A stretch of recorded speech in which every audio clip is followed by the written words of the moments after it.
far, ang score po ng Running Man Philippines, wala pang puntos. Oh my God! I support the Running Man squad! Kaya ngayon, ang girls naman ang susunod na maglalaro. Tawagin na natin ang walang katakot-takot at sobrang competitive na si Angel. At ang Wow, grabe ka naman, Ate Angel! servant at nagpapatibok ng puso ni Richie ngayon. Laren, come on, let's play round 2. Let's go! Second round! Round 2, everybody!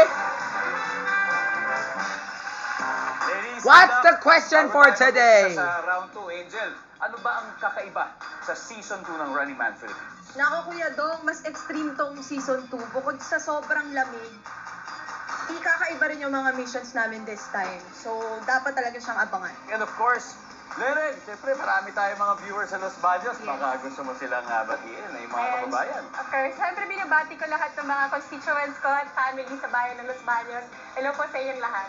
Yeah. Okay, let's hit the road! Here's your question, top 6 answers on the board. Kapag may nakasalubong kang tao na may dalang kutsilyo, iisipin mong siya ay black. Hold upper!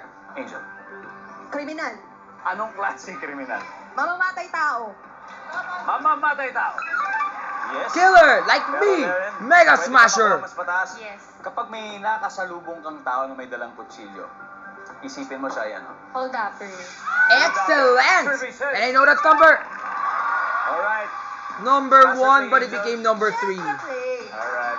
Good luck, Angel! Walang magpapas dito! Mapas dito. Ganda ni Angel na yun, kaysa sa dati. Kapag may nakasalubong ka may dalang But Lexi is more kutsilyo beautiful. na tao, isipin mo siya yan. Chef? Uy, shit! Yes! Okay. Lalo na kung medyo malaki-laki. Unless you were to kill people, though. Huwag natin dyan agad. Mahalin nyo. Chef lang pala. Chef! Nice. Miguel, may nakasalubong ang tao, may dalang kutsilyo. So, iisipin mo siya ay ano? Woodsman. Yung sa palengke. Yan. Butcher. Matador. Oh, yeah. Di ba mga butcher sa... Oh, yeah, like the one in ating Lechon. Yeah. Okay. 2 more to go, Kokoy. Nice one! Bravo! Waluigi!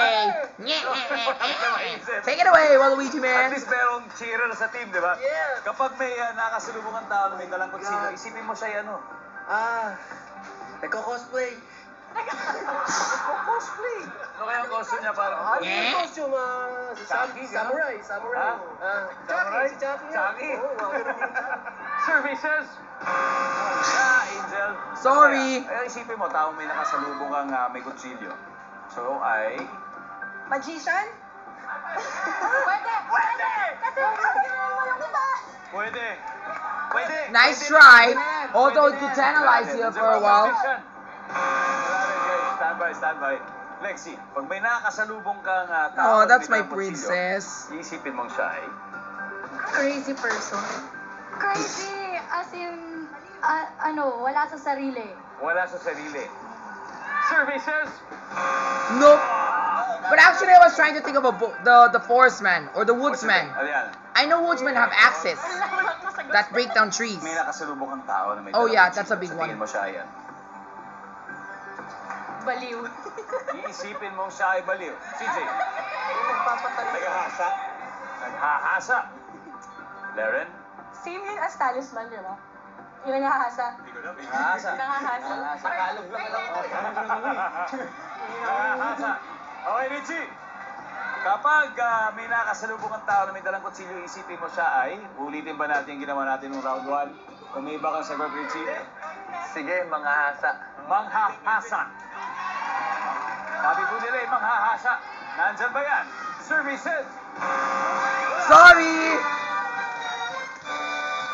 Alright. At least my running man squad got that one. Vendor. Okay, that's another vendor. And Sayang lang number Kuya 6. Migs. May kaaway. Malapit na yun dun sa... Malapit na dun, di ba? Malapit na eh. Anyway, rest back is real for Running Man Philippines. Finally, nakahabol na. May 75 points na sila. Ang Ballers and Queens, meron pa rin 81. Medyo dikit ang laban po. Pero sa round 3, may lalayo na kaya. Dahil double points round na sa pagbabalik ng Family Feud.